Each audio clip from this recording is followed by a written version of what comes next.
కొత్త సంవత్సరంలో మొదటి కేబినెట్ మీటింగ్ ప్రజలంతా ఎంతో ఆశగా ఎదురుచూస్తున్న సందర్భం. మరి ఎన్నో హామీలు నెరవేరుస్తారని అందరూ ఎదురు చూస్తున్న సందర్భంగా మళ్ళీ నిరాశ మిగిల్చినటువంటి కేబినెట్ నిర్ణయాలు. మన భారతీయ జనతా పార్టీ తరఫున మేము పెట్టిన డిమాండ్లను విస్మరించడమే కాకుండా కనీసం ఎజెండాలో కూడా చేర్చుకోలేనటువంటి పరిస్థితులు ఈ ప్రభుత్వం ఉన్నదంటే పూర్తిగా ఈ ప్రభుత్వం ప్రజా వ్యతిరేక పాలన సాగిస్తున్నది స్పష్టమవుతా ఉన్నది. గత ఏడాదంతా కూడా ఎగవేతల నామ సంవత్సరం ఎగవేతల సర్కారుగా పేరు తెచ్చుకున్నట్టు ఈ ప్రభుత్వం కనీసం ఇప్పుడైనా ఇచ్చిన హామీ నెరవేరుస్తుందని మేము ఆశపడ్డాం.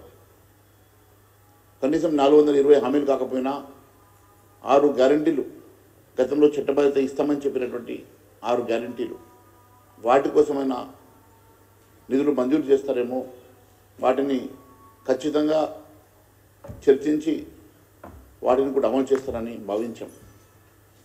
పూర్తిగా మరి ప్రభుత్వం ఏ ఒక్క 6 గ్యారంటీలకు సంబంధించిన అంశంలో ముందడుగు వేయకపోవడం, ఇచ్చినటువంటి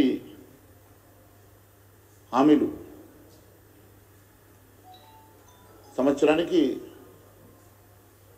ఖరీఫ్ రబీ కలిపి ఇస్తామన్నటువంటి 15,000 కూడా స్పష్టత ఇవ్వకపోవడం, మరి ఇప్పుడు ఖరీఫ్ రబీ కలిపి 15,000 రూపాయలు ఇస్తారా, లేక ఖరీఫ్ నెగ్గొట్టి కేవలం రబీ ఒకటే ఇచ్చి ప్రజల్ని మరొకసారి మోసం చేస్తారా అర్థం కావడం లేదు. మరి కొన్ని పేపర్లు చూసాం, కొంతమంది మంత్రులు 2 కలిపి ఇవ్వాలని 15,000 ఇవ్వాలని, కానీ 12,000 చేసి మరి దాంట్లో కూడా స్పష్టత లేకపోవడం బాధాకరం. అదే కాకుండా 6 గ్యారంటీ అమలు విషయంలో 4,000 రూపాయల పెన్షన్ అంశం అయితేనేమి, 2,000 నుంచి 4,000 చేస్తామనేటువంటి పెన్షన్ అంశం పూర్తిగా విస్మరించడం, యువతకు 4,000 నిరుద్యోగ వృత్తి ఇస్తామన్న సంగతి విస్మరించడం, అంతేకాకుండా మహిళలకు ఇస్తామన్నటువంటి మహాలక్ష్మి పథకానికి 2,500 రూపాయలు ఇస్తామన్న సంగతి కూడా పూర్తిగా విస్మరించడం, 6 గ్యారెంటీలతో పాటు 420 హామీల సంగతి ఎక్కడ కూడా మాట్లాడకపోవడం మరి చాలా బాధాకరంగా ఉన్నది. అంతేకాకుండా కేసీఆర్ అంశంలో కూడా ఈ ప్రభుత్వం టీఆర్ఎస్ కాంగ్రెస్ ఒకటి అన్న సంగతి మరొకసారి స్పష్టం చేస్తూ ఉన్నది. వీళ్ళిద్దరిది కూడా డూప్ ఫైటింగ్, ఒకటి తిట్టినట్టు చేస్తే మరొక రేషన్ చేయాలనే ఆలోచనతో ముందుకు సాగుతున్నట్టుగా అనిపిస్తున్నది. కొండంతో వేలుకను పట్టినట్టు ఏదో చిన్న కేసులతోటి పెద్ద అంశాలను పక్కదో పట్టించేటువంటి ప్రయత్నం జరుగుతున్నట్టుగా అనిపిస్తున్నది. మరి నిన్న ప్రభుత్వంలో జరిగిన అక్రమాలు, ఆయన కుటుంబం 1000 సంవత్సరాలు జైల్లో పెట్టినా కూడా చాలదని చెప్పినటువంటి ముఖ్యమంత్రి గారు మరి 1000 సంవత్సరాలు జైలు శిక్ష చేసే తప్పులు ఏమేమి ఉన్నాయో, మరి ఇప్పటివరకు ఎన్ని కేసులు పెట్టారో, ఇప్పటివరకు వారి మీద ఎన్ని ఇన్వెస్టిగేషన్స్ నడుస్తూ ఉన్నాయో, ఎన్ని ఎఫ్ఐఆర్ ఫైల్ చేశారో కూడా ఇప్పటివరకు స్పష్టత లేదు.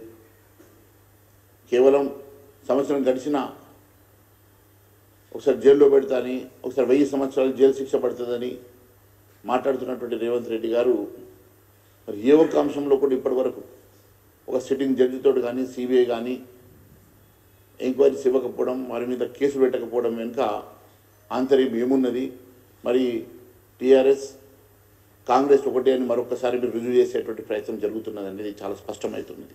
ఇదంతా ఒక మ్యాచ్ ఫిక్సింగ్ లాగానే కనపడతా ఉన్నది.